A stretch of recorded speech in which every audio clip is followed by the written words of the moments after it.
There was a man who walked up to the Buddha and spat on his face. The Buddha did not move.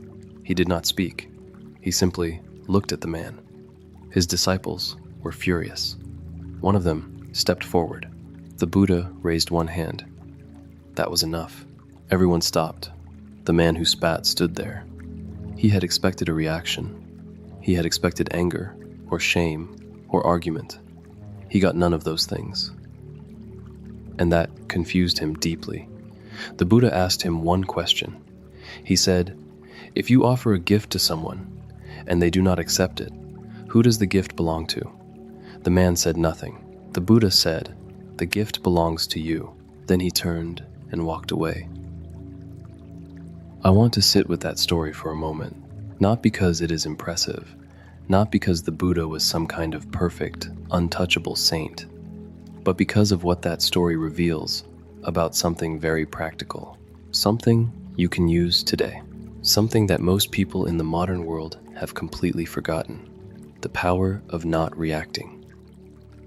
Let me be direct with you. You are tired, not just physically.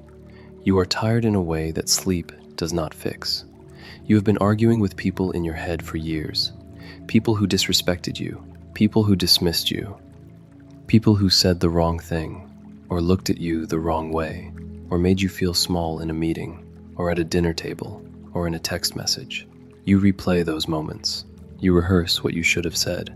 You build the perfect argument in the shower, at 3 a.m, on a Tuesday afternoon when you are supposed to be working, and none of it helps, because the argument is not out there.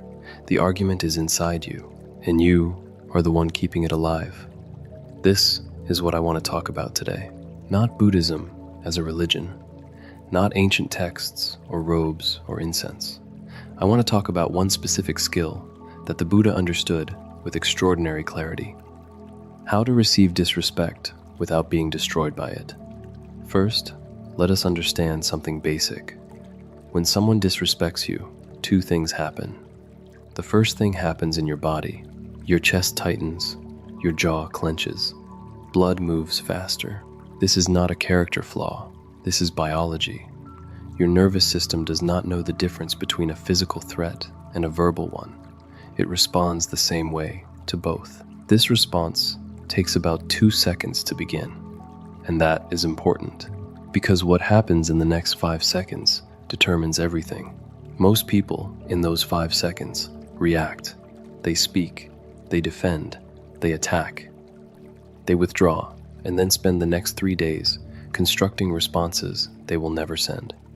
The Buddha trained himself to use those 5 seconds differently. He did nothing, not because he had no feelings, but because he understood something that most of us are never taught. A reaction is not the same thing as a response.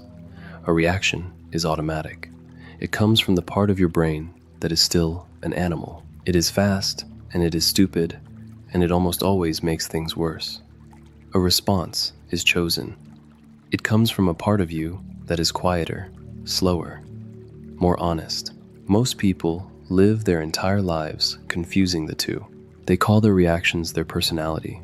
They call their automatic defensiveness their self-respect. They call their anger their strength. It is none of those things. It is just a habit, a very old, very expensive habit. Now, let me tell you something harder. The reason disrespect hurts so much is not because of the other person. Sit with that for a moment. The reason it lands, the reason it sticks, the reason you are still thinking about what your colleague said 6 months ago, or what your father said when you were 12 years old, the reason it still has weight is because part of you believes it. Not all of you, but some part. Some small corner of you heard that insult and thought, maybe they have a point. That is where the pain actually lives, not in the words. Words are just air moving. Words are sound waves. They have no weight by themselves. The weight comes from agreement. The weight comes from the part of you that has not yet settled the question of your own worth. The Buddha understood this completely. He did not react to the man who spat at him because there was nothing in him that agreed with the gesture. There was no wound for the insult to land in. There was no gap between who he was and who he knew himself to be. This is not arrogance. Arrogance is a wall.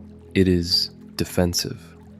It says, I am better than you, and I will not let you touch me. What the Buddha had was more like stone, not because he was cold, but because he was solid. There was nothing loose in him for the insult to grab onto. This is what I want you to understand. The goal is not to feel nothing. The goal is to become solid enough that insults pass through you instead of sticking to you.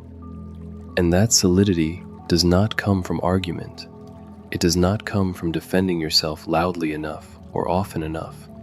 It does not come from finally saying the perfect thing to the person who hurt you. It comes from something much quieter. It comes from knowing who you are when the room is empty. Let me explain what I mean by that. There is a version of you that exists only in relation to other people. This version of you needs to be liked, needs to be respected, needs to be seen correctly. This version of you is exhausted all the time because it is constantly monitoring how others are responding to it. When that version of you gets disrespected, the pain is enormous. Because that version of you was built on sand. Then there is another version of you, quieter, less visible. This version of you exists when no one is watching. It is the you that sits alone and feels okay. It is the you that walks outside early in the morning before anyone is awake. It is the you that knows what you actually value, not what you are supposed to value. That version of you is much harder to disrespect. Not impossible, but harder, because it does not need the other person's approval to exist. The Buddha called this anatta, no fixed self. The idea that the you, which can be insulted, is not actually you. It is a story, a collection of opinions and habits and fears that you have been carrying for so long that you forgot they were not part of your bones. You are not your reputation. You are not what someone said about you at a party.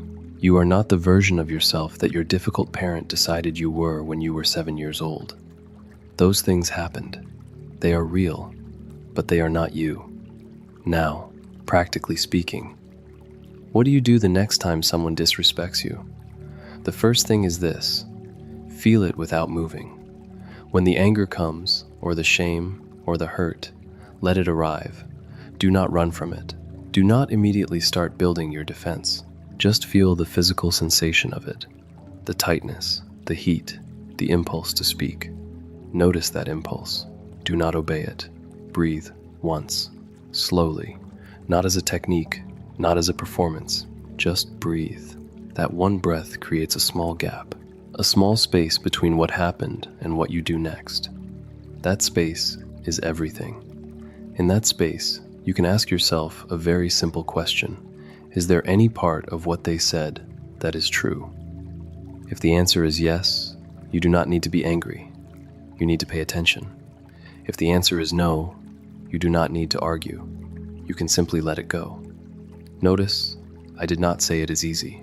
I said it is simple. There is a large difference between those two things. The Buddha practiced this for years before it became natural. He sat in silence. He watched his own mind. He watched how thoughts arrived without invitation, how emotions appeared like weather, how the impulse to react was just another thought passing through. He did not achieve this in one afternoon, neither will you, but you can begin now. Let me tell you about silence specifically. Silence is one of the most misunderstood tools available to a human being. Most people experience silence as absence, the absence of defense, the absence of argument. They think that if they are silent, it means they have lost, that they are accepting the insult, that they are weak. This is backwards. Silence is not absence. Silence is weight. When someone insults you and you say nothing, you are not giving them a victory. You are removing yourself from the game entirely. You are stepping off the board. And there is almost nothing more disorienting to an angry person than someone who will not play. Think about it from the other side. Have you ever tried to argue with someone who would not argue back? Not someone who was shutting down or sulking, someone who was simply present, calm, not defensive. It is deeply uncomfortable because argument requires two people. Conflict requires fuel from both sides. When you refuse to add your fuel, the fire does not have enough material to keep burning. This is not manipulation. This is physics. The Buddha was not staying silent to win. He was staying silent because there was genuinely nothing to say. The man who spat had not asked a question. He had not offered an insight. He had simply thrown something. And the Buddha saw it for exactly what it was: someone else's pain, looking for a place to land. Most disrespect is this: it is not about you. I know that sounds like something someone prints on a poster and hangs in an office, but I mean it in a very specific way. When someone is rude to you, dismissive of you, contemptuous of you, the thing fueling that behavior is almost never actually about you. It is about their own frustration, their own feeling of smallness, and / their own fear, their own pain from somewhere much older than this conversation. You happen to be standing in front of them. You became the target, not because of who you are, but because of where you were standing. This does not mean their behavior is acceptable. This does not mean you have to stay in the room. It simply means that their behavior is not data about your worth. It is data about their suffering. When you understand this, something changes. The anger does not disappear, but it stops being personal. And when pain stops being personal, it becomes much easier to carry. Now, let me say something about the long-term work. There are people in your life who disrespect you repeatedly. This is not a stranger spitting once and walking away. This is a boss who speaks to you like a child, a partner who dismisses your feelings regularly, a family member who has been saying cutting things to you for 20 years. The Buddha's approach is not to smile and absorb this indefinitely. Silence is not submission. Silence is clarity. You stay silent to see clearly, not to disappear, not to become a surface for other people to scratch. And when you see clearly, you make decisions. Sometimes the decision is to speak, not from anger, but from a place of flat honesty. You say what is true, simply, without performance. You say, "What you said was not acceptable to me." That is all. No further argument, no history, no list of examples, no voice raised, just the fact. And then you stop talking. Sometimes the decision is distance, physical or emotional. You step back from relationships that consistently eat away at your sense of self. Not dramatically, not with a speech. You simply reduce the surface area between you and that person. This too is a kind of silence, a spatial silence. And sometimes the decision is nothing. Because some people and some moments do not require any response at all. You let it be what it is. You move through it like water moving through a stone. None of these decisions require you to win. They only require you to know what you will and will not absorb. Let me bring you back to that story for a moment. The Buddha and the man who spat. The next day, the man came back. He found the Buddha sitting under a tree. He sat down in front of him. He had not slept. He had been disturbed by what had happened. Not because the Buddha had said anything, but because the Buddha had not. He said, "I need to ask your forgiveness." The Buddha looked at him and said, "There is nothing to forgive. The man I was yesterday is not the man I am today. And the man you were yesterday is not the man you are now. What happened between two people who no longer exist. Now, sit. Be quiet for a moment." There is something extraordinary happening in that response. The Buddha was not performing forgiveness. He was not being magnanimous. He was not making the other man feel small by being so generous. He was simply telling the truth. Every moment is new. The pain of yesterday is real, but it does not have to be carried into today. The carrying is optional. Most people do not know this.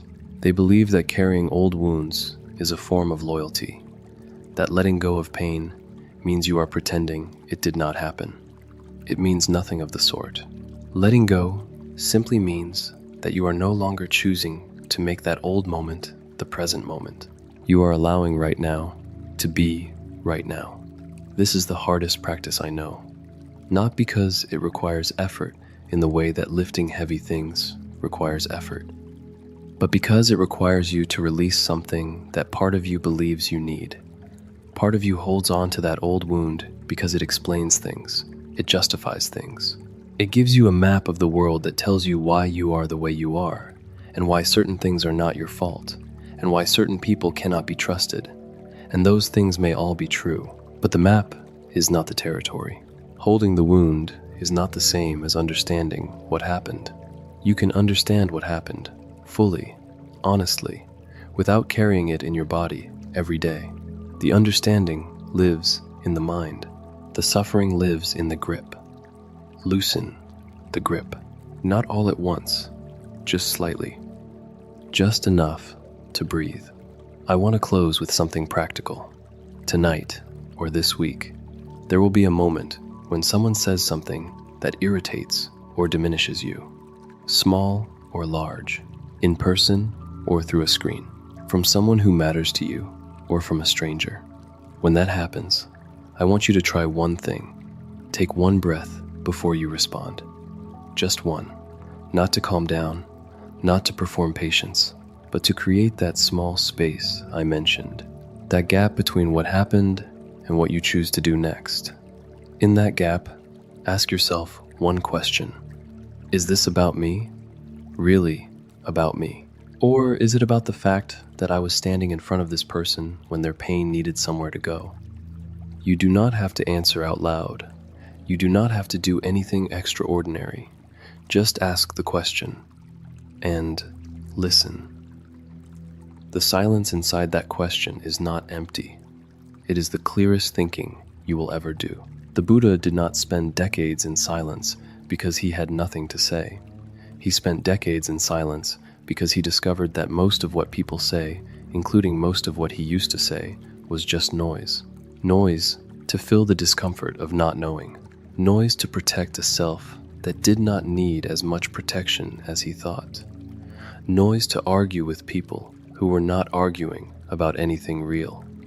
When he stopped making that noise, he could hear something underneath it, something very quiet, very still. Some call it awareness, some call it peace. Some have no word for it at all. I will not try to name it here, but I think you have felt it. Brief moments, early morning before the phone, after a long walk, in the seconds between waking and remembering everything you have to worry about. That is not nothing. That is what you are under all the noise, and no one can disrespect that. Not if you know where it is. Go find it. Sit with it, even for 5 minutes today. That is enough.